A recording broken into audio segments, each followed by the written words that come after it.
the most knowledgeable support you'll find here or anywhere around the world for boxing, and they loved it every second.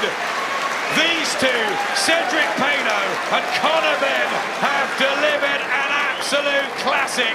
And I tell you what, whichever way it goes, we want to see it again.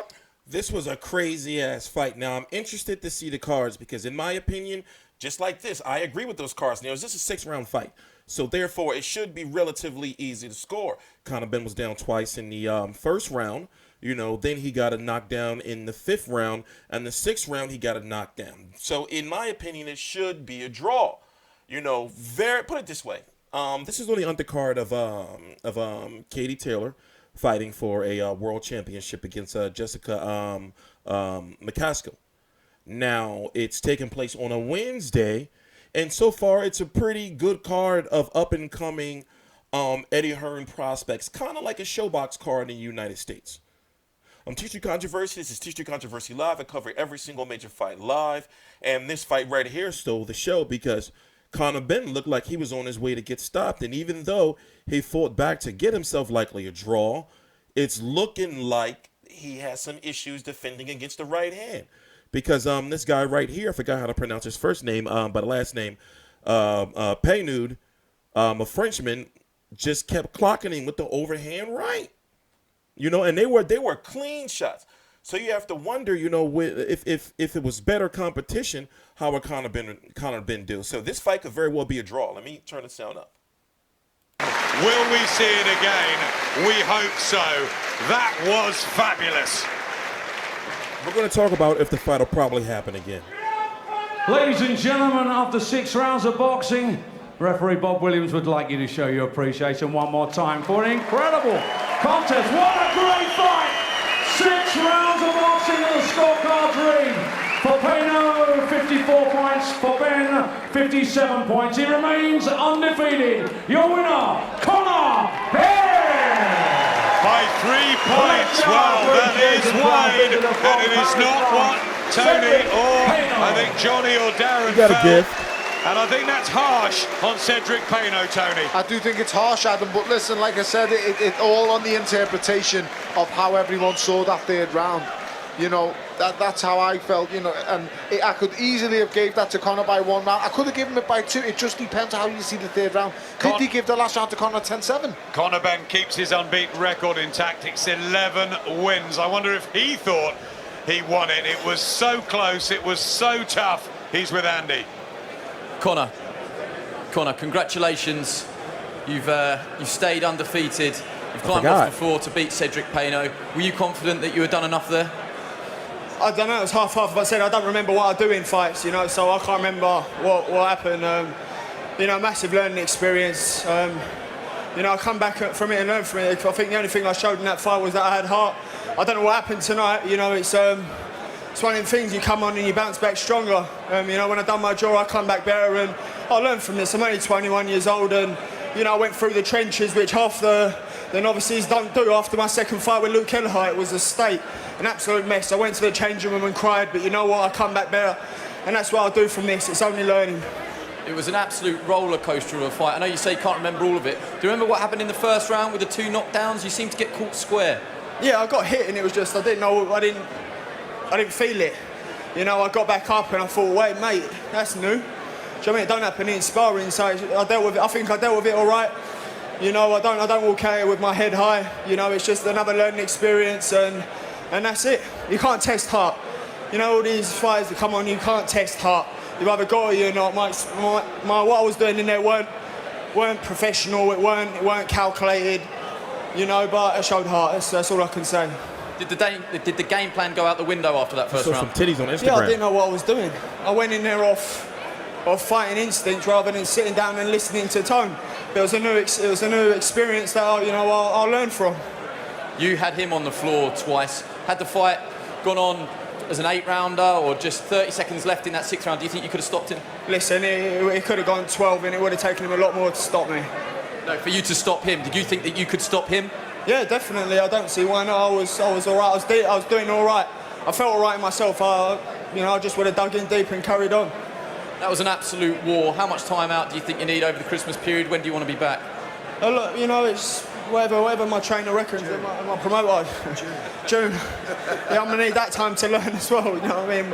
Whatever. I'll fight tomorrow again if I have to. You know, I don't mind. Whatever my promoter and trainer says. Back to the drawing board and learning, man. That's why I don't go and give it Charlie Big Banana, say I'm gonna be this and be that. You know what? 'Cause I'm gonna have performances like this, and you know I'll only learn from it. It's a roller coaster journey. They're not all gonna be easy winning fights.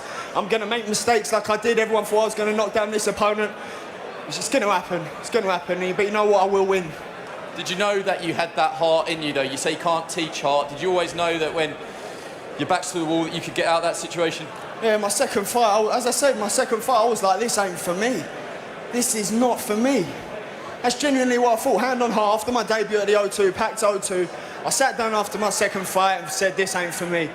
But you know what? With everything that's gone on, I've come back better and stronger, and that's the heart of a warrior. And you know, I've got a lot of learning to do to get to higher levels, but I've got time. Eddie Hearn, those scorecards, 57-54, is that incredibly harsh on Cedrick Peynaud? Yeah, I wish he would have won it by 1 point, because that's what he deserved to win it by, in my opinion. And I think he would have got a lot more credit for his last round performance, because in my opinion, scoring that fight, the knockdown won him the fight, and that's the difference. And I think his opponent deserves a lot of credit. Both of them deserve a lot of credit.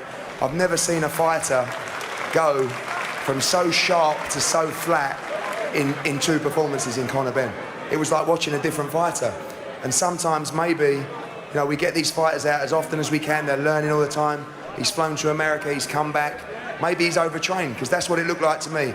That wasn't the Conor Benn we've seen that I believe is one of the most improved fighters of 2017. That was a very average Conor Benn who got by on heart. But I hope that people don't look at that scorecard, because in my opinion, he deserved to win it on the last round alone. Pure heart and determination, and knocking him down in the last round got him that victory, and I had it by 1 point. Would you do it one more time? Would you do the rematch to clear up any sort of arguments? Yeah, because I believe Conor Benn should be dealing with people like that with relative ease in relation to his recent performances. So again, we've got to go away and ask ourselves, why was that such a poor performance? Why was he so flat? And sometimes there's things that you don't know. Maybe he didn't do the weight quite right. You know, sometimes fighters don't like to tell these little secrets, but we have to evaluate, we have to look into why we've gone from this razor-sharp kid out in Long Island to an average Conor Benn. But it also reminds us that he's still learning. He's not Josh Kelly, who's had 150 amateur fights, and the spotlight's always on him. He's having to do it the hard way under the lights without the experience. But tonight, he showed limited ability, but bundles and bundles of heart, and you cannot buy that. And again, I hope people don't talk about the scorecard and talk about the heart that he showed in the last round to get the knockdown, and in my opinion, deserved the victory. That's some job talking right Mentally, there. you've lost your voice. Well done, Conor. A very honest interview there from both Eddie Hearn and Conor Benn, but what a fight, an extraordinary. We've seen it all the time. In my opinion, should have been a draw. You know, he got a gift, and of course, Eddie Hearn is going to be like, you know, yeah, you know, he didn't fight his best, but the right man won. Will Cedrick, his name is Cedrick, will Cedrick Peynaud get a rematch? He is, look, 5-5-3, 3 KOs. Conor Benn struggled with him. He could not do anything about his right hand. Will this guy get a rematch? Likely not. I'm sorry. That's just how boxing works.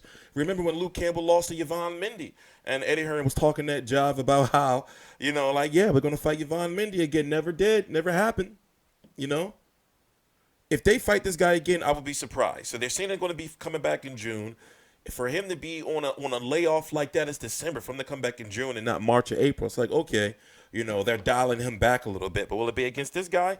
I highly doubt it. You know, this exposed some things about Conor Benn, because Conor Benn and Chris Eubank and Eubank and Benn, you know, rivalry and everything. You got Eubank Jr., who's so much further ahead, never been knocked down, never been stopped, you know, and of course, you know, Conor Benn never been stopped. At that point in time in Eubank's career, he didn't have any controversial decisions. He was just dominating people. But that's just a whole different, you know, story. TstreeT Controversy. This is TstreeT Controversy Live. I got to get back to this card. You can watch the fight on the Showtime Facebook page, you know, if you're in the States, or the Showtime YouTube page if you're in the States. And I'm glad Showtime is doing this, like actually showing the whole cards, you know. Somebody's got to start doing it. We're in the 21st century. Please subscribe. I'll link to my social media right down below in the description box.